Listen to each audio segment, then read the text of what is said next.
Assalamualaikum. Saya Nuzurana Natasha, RC 23402 dari Universiti Malaysia Pahang. Saya mewakili kumpulan 9 dari Penghayatan Etika dan Peradaban. Hari ini saya akan membual puan berkaitan dengan penghayatan etika dan peradaban. Boleh puan berikan serba sedikit tentang latar belakang puan? Okey, nama saya Puan Timah binti Muhammad, berumur 55 tahun dan saya menetap di Bandar Tasik Puteri Rawang. Saya dah berkahwin dan mempunyai 4 orang anak, 2 putera dan 2 puteri. 2 orang alhamdulillah sudah bekerja. Yang 2 orang lagi sedang mengambil pengajian ijazah lah di UiTM. Bagaimana pula dengan tahap pendidikan puan dan tempoh puan bekerja? Okey, saya mendapat pendidikan awal di kampung saya lah, di Kuala Lipis, Pahang, daripada sekolah rendah sampai SPM. Kemudian STPM saya belajar di sekolah swasta di Kuala Lumpur dan seterusnya dapat menyambung terus pelajaran ke Universiti Malaya. Apa soalan kedua tadi? Apakah yang disukai tentang pekerjaan puan? Okey, kerjaya saya sebagai seorang guru ni memang kerjaya yang saya suka daripada kecil. Sebab maklumlah kita daripada kecil dunia yang kita nampak ialah dunia sekolah, dunia pengajaran kan. Jadi salah satu watak yang saya kenal ialah guru. Walaupun kita ada juga cita-cita yang lain kan, tetapi dunia keguruan ini salah satu daripada impian saya lah daripada kecil. Bagaimana pula dengan pengalaman paling manis puan dalam pekerjaan puan? Okey. Pengalaman paling manis tu, pengalaman paling manis biasa sebagai seorang guru tentulah kejayaan anak-anak murid dia. Kejayaan sama ada suatu mereka di dalam sekolah, mereka mendapat keputusan cemerlang dan juga kejayaan anak murid selepas daripada mereka belajar lah. Mungkin mereka dapat mengejar kerjaya masing-masing, kerjaya impian mereka kan. Dan kejayaan bahagia seterusnya ialah apabila pelajar-pelajar ini menegur kita dah habis sekolah. Tapi ada juga pelajar-pelajar yang kita sedang ajar pun mereka berada di luar sekolah tegur kita kan. Sangat hormat kita sebagai seorang guru lah. Okey. Apakah pencapaian terbaik yang puan pernah raih? Okey, pencapaian terbaik ni kalau nak ikutkan tentulah kejayaan anak-anak macam saya bagi tahu tadi lah, kejayaan anak-anak murid dan kejayaan peribadi saya sebagai seorang ibu, tentunya kejayaan anak-anak lah bila dapat sambung belajar. Kemudian alhamdulillah mereka terus mendapat kerja dan apa yang paling saya rasa terharu, anak-anak yang 2 orang anak yang sudah bekerja pun mereka masih mempunyai impian untuk menyambung pelajaran master dan juga peringkat PhD. Itulah apa orang kata kejayaan secara peribadi lah. Kemudian pencapaian yang diberikan oleh pihak sekolah iaitu kejayaan apabila kita mencapai peratus kecemerlangan, peratus subjek kita yang kita ajar tu berjaya mencapai peratus yang tinggi. Juga anugerah yang diberikan oleh pihak pentadbir kepada kita sebagai APC lah, anugerah perkhidmatan cemerlang. So saya dah mendapat target yang saya mahulah. Itulah kejayaan saya, alhamdulillah. Okey, apakah pula matlamat hidup puan?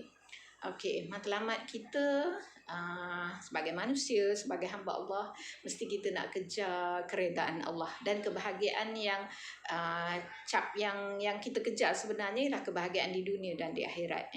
Kalau fikirkan di dunia dah 50 tahun ni Allah dah bagi apa yang kita nak lah.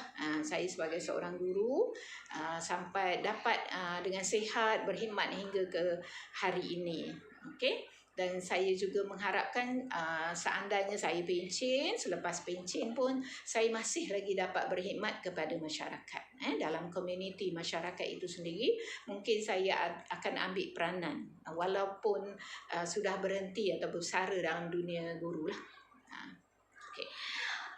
Soalan terakhir, apakah yang paling penting dalam kehidupan dan mengapa? Yang penting dalam kehidupan kita ialah kita dapat mencapai apa yang kita mahukan. Kita dapat pegang apa yang kita usahakan. Contohlah, contoh macam saya. Salah satu impian saya nak jadi guru. Jadi saya berusaha untuk menjadi guru dan saya dapat berkhidmat kira dalam waktu yang panjang lah, 26 atau 27 tahun ni sebagai seorang guru, dan alhamdulillah apa juga yang ada yang saya peroleh, saya bersyukurlah dengan kehidupan yang Allah bagi. Okay, baiklah, terima kasih. Okey Puan, bolehkah saya bertanya beberapa soalan kepada Puan? Soalan yang pertama, berdasarkan pengetahuan Puan, apakah yang Puan tahu tentang penghayatan etika dan peradaban kepada masyarakat pada abad ini? Seperti Puan sedia maklum, penghayatan etika dan peradaban menjurus ke arah pemantapan kesepaduan nasional dan bangsa Malaysia. Okey, saya bercakap dari perspektif sebagai seorang guru lah ya. Dalam dunia guru memang tak lari daripada konsep ini, iaitu etika dan peradaban ya. Jadi guru memastikan peranan yang besar dalam memastikan etika dan peradaban ini sentiasa dibugarkan. Okey. Bermula dari sekolah. Jadi proses awal kanak-kanak itu selepas dia dilahirkan, tentunya dia akan bertemu dengan dunia tadika, sekolah rendah, sekolah menengah. Itu dunia keguruan lah. Kita tak masuklah dunia pensyarah yang akan sambut dia di bidang yang lebih tinggi ya. Okey. Jadi guru yang baik tentunya dia memberi gambaran atau ruang supaya anak-anak ini mempunyai peradaban dan etika yang baik, positif dan boleh diteruskan apabila mereka dewasa nanti. Okey. Bagi anak-anak murid ini 10 tahun awal lah daripada tadika, sekolah rendah dan sekolah menengah, tentunya peradaban ini akan dapat dijayakan jika mereka ataupun anak-anak ini dibantu oleh ibu dan bapanya di rumah. Dan juga masyarakat yang ada di sekelilingnya. Jika ibu bapanya baik dan dapat memberi contoh yang baik, maka dia akan menjadi seorang individu yang baik. Bila individu baik, maka yang lain pun, kawan-kawan dia, masyarakat juga akan menjadi positif. Baiklah, soalan seterusnya. Apakah peranan ibu bapa untuk membentuk anak-anak mereka bagi melahirkan belia muda yang beretika untuk memimpin masa hadapan? Okey, kita pun tidak nafikan ya, dalam Islam pun kita memang menganjurkan ibu bapa adalah pencorak kepada anak-anak. Dia yang akan mencorakkan kain putih bagi anak-anak tersebut ya. Jadi ibu bapa memainkan peranan yang besar untuk melahirkan belia muda yang beretika dan seterusnya dapat menjadi pemimpin pada masa hadapan. Ibu bapa menjadi pendorong utama untuk menentukan hala tuju anak-anak. Ibu bapa boleh menjadi contoh, menunjukkan contoh atau kerjaya yang baik kepada anak-anak. Selain daripada itu, kalau dia boleh menunjukkan sesuatu yang positif, dia juga boleh memberi gambaran, memberi penerangan kepada anak-anak supaya mengelakkan perkara-perkara negatif, kerjaya yang tidak baik, perbuatan yang tidak baik, seperti pencuri kan, kalau ada penagih dadah dan semuanya yang mungkin menjadi banduan dan sebagainya, ibu bapa boleh menunjukkan kepada anak-anak bahawa sifat-sifat seperti ini perlu dielakkan. Okey. Dan kita mengharapkan supaya anak-anak ini sedarlah mana yang baik, mana yang tak baik untuk masa depan mereka. Jelaskan kesan-kesan yang mungkin timbul apabila rakyat Malaysia sendiri tidak mempunyai adab dan akhlak yang bagus? Okey, tentunya suatu yang negatif akan berlaku lah apabila rakyat Malaysia, individu itu sendiri tidak mempunyai akhlak yang bagus. Kita akan nampak lahir generasi yang kita panggil kurang ajar, ya, yang tidak baik. Akan lahir juga pemimpin-pemimpin yang negatif, yang mungkin akan mencapai apa jua cara janji apa yang dia nak dia boleh dapat. Contohnya rasuah dan sebagainya. Selain daripada itu, lahir juga masyarakat yang suka melakukan perkara-perkara yang negatif. Macam yang saya sebut tadi lah, mungkin terlibat dengan dadah kan. Mereka juga merompak contohnya untuk mendapatkan barangan yang mereka inginkan. Okey. Pada pendapat Puan, adakah jurang dengan negara-negara maju ada kaitannya dengan etika dan peradaban? Okey. Negara maju ni pula kita tahu kita dalam dunia ini ada negara yang maju. Yang maju mungkin dari segi, biasanya kita akan beri tafsiran negara maju yang kaya lah, ada duit dan sebagainya, dan dia boleh buat apa saja. Ada banyak juga, mungkin kalau kita orang Islam, mungkin kita cari sebuah negara maju yang berlabelkan Islam, menggunakan Al-Quran dan Sunnah, yang kita kategorikan dia sebagai maju. Tapi saya percaya bahawa perbezaan antara negara maju dengan negara yang kurang maju atau negara miskin, terdapat perbezaan dari segi adab dan peradaban itu sendiri. Kalau negara-negara maju, saya lebih suka kepada Islamic penilaian berdasarkan Islam lah. Negara-negara maju, Emirat Arab Bersatu contohnya kan, negara-negara Oman dan sebagainya. Kita lihat adab yang mereka ada mungkin lebih baik jika dibandingkan dengan negara miskin, ya. Saya bagi contoh lah, macam contohnya India, sebab mereka negara miskin, terlalu banyak untuk mereka buat sesuatu bagi memastikan kehidupan ini mereka dapat jayakan bersama. Contohnya, mungkin mereka mempunyai rakyat yang pandai, tetapi peluang untuk mereka memperoleh kejayaan itu agak sukar berbanding dengan negara-negara kaya. Mungkin mereka ada peluang yang banyak. Okay, kerajaan sendiri akan bantu. Contohnya tadilah macam Dubai, apa semua tu, mereka mempunyai peluang pendidikan, peluang untuk sambung belajar, membuat eksperimen. Dari segi pendidikan itu lebih baik berbanding dengan negara-negara miskin lah. Okay. Boleh Puan beri penerangan tentang cabaran Perlembagaan Persekutuan hari ini untuk menyepadukan bangsa Malaysia pada era zaman sekarang? Okey, perlembagaan ini macam semua pelajar-pelajar tahu, perlembagaan kita dah lama sebenarnya, ya, berasaskan daripada Perlembagaan Persekutuan Tanah Melayu 1948 selepas daripada rakyat menolak Melayan Union, ya. Jadi Melayan Union itu ditolak dengan baik tetapi tegas oleh orang Melayu, dan pada Persekutuan Tanah Melayu itu sendiri ada apa orang kata tu, kerjasama yang baik di antara orang British yang memerintah negara kita pada ketika itu dengan pemerintah-pemerintah di negara kita. Okey, jadi dalam perlembagaan itu ada banyak perkara. Contohnya tugas-tugas yang di-Pertuan Agong, peranan pemimpin-pemimpin yang lain, Perdana Menteri, dan juga dari segi kerakyatan, dari segi hukum hakam lah, mahkamah dan sebagainya. Jadi kalau rakyat boleh menerima apa yang ada dalam perlembagaan dan terus dapat melaksanakan apa yang termaktub dalam perlembagaan, saya rasa tak ada masalah. Tapi bila disentuh tentang cabaran itu, tentunya generasi sekarang merasa diri mereka ni lebih pandai daripada orang dulu. Mungkin dia orang nak merubah, nak apa orang kata tu, nak sesuaikan dengan masyarakat yang ada pada hari ini. Jadi kesukaran itu atau penolakan oleh rakyat pada hari ini terhadap perlembagaan mungkin boleh mengganggu-gugat keamanan negara kita. Itu yang akan menjadi cabaran besar lah. Tambahan pula kita tahu negara kita ni politik kepartiannya agak kuat.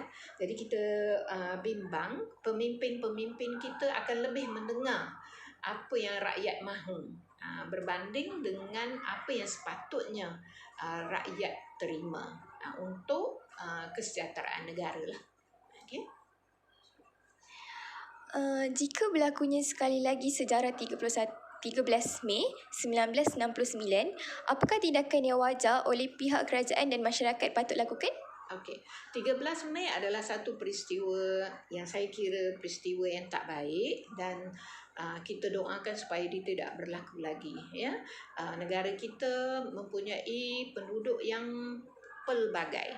Okey, kita ada Melayu, ada Cina, ada India, kemudian kita ada juga penduduk pribumi ya, yang ramainya di Sabah dan Sarawak. Jadi peristiwa 13 Mei ini tidak sepatutnya berlaku lagi.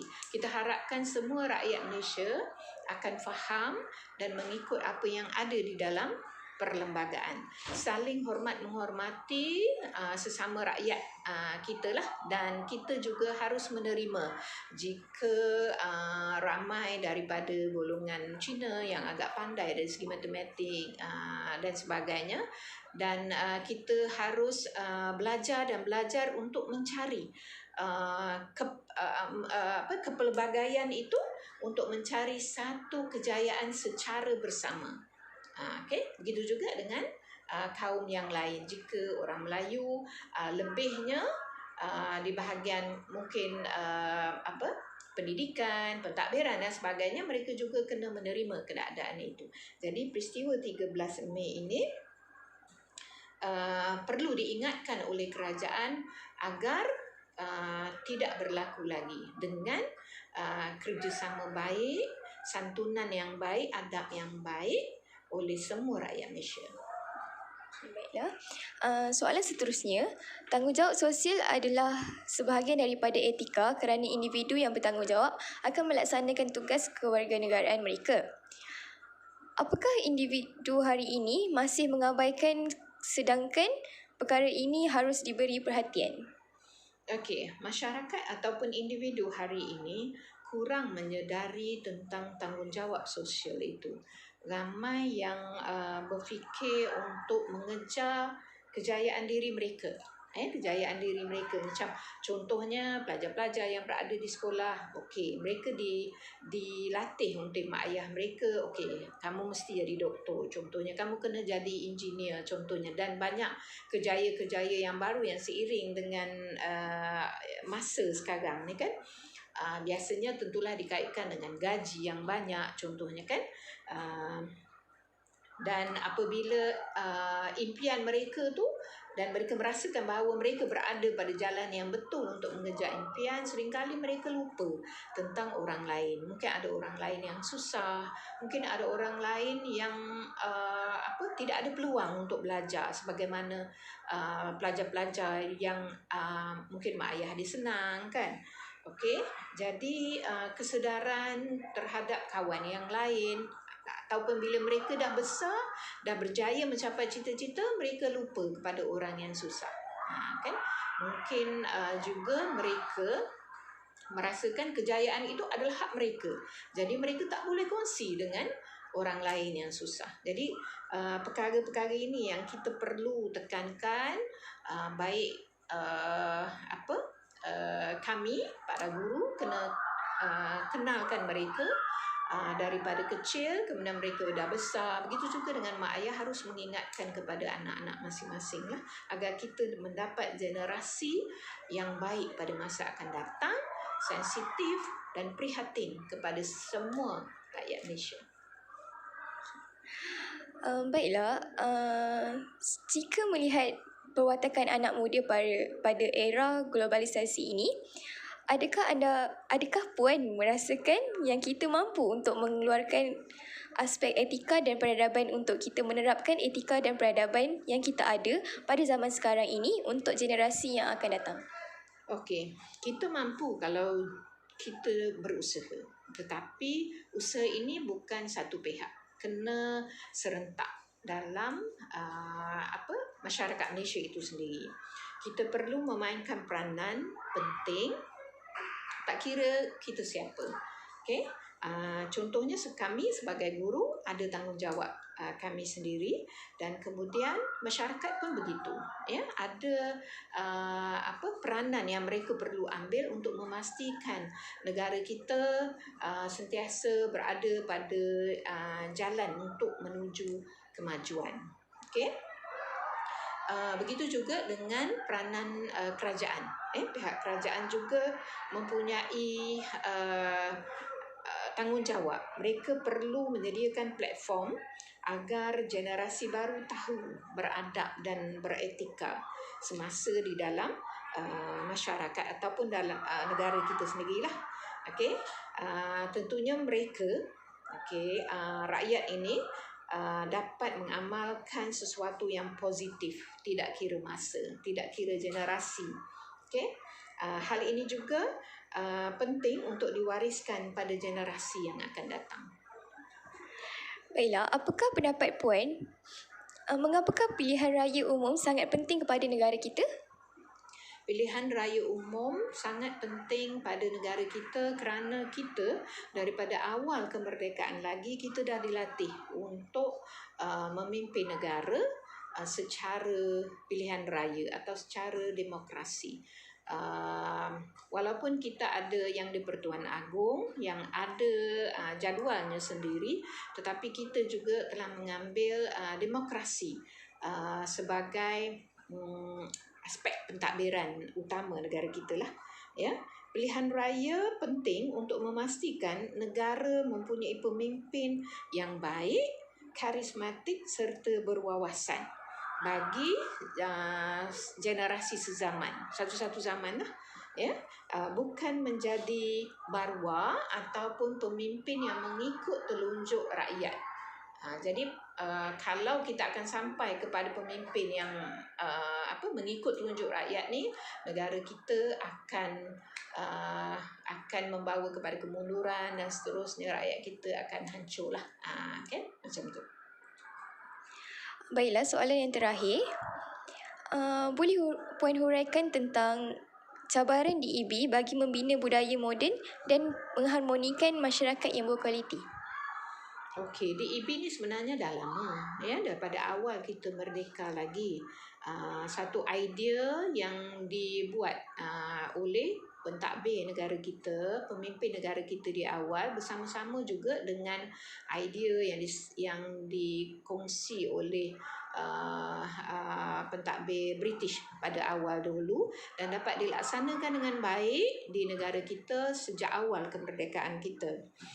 Okey, jadi DEB ini perlu diteruskan tetapi mengikut keadaan semasa yang rasional dan baik. Mungkin DEB awal negara kita tak boleh kita amalkan sekarang, tetapi DEB perlu dilihat dalam satu konteks yang lebih baik untuk pada masa ini dan pada masa yang akan datang. Rakyat perlu disedarkan tentang membina negara dengan menggunakan modul, salah satu contohnya dengan menggunakan DEB lah, dan rakyat sendiri sebenarnya sebagai pelaksana, sebagai tunggak kejayaan DEB dan negara itu sendiri. Jika negara dapat ditadbir dengan baik dan rakyatnya dapat hidup dengan aman serta maju, maka DEB boleh ataupun perlu diteruskan, untuk keamanan dan kemajuan negara. Okey, baiklah Puan. Terima kasih kerana sudi meluangkan masa untuk berbual dengan saya. Terima kasih. Terima kasih juga. kerana sudi bertanya. Okay, Okay. selamat maju jaya. Okay, terima kasih.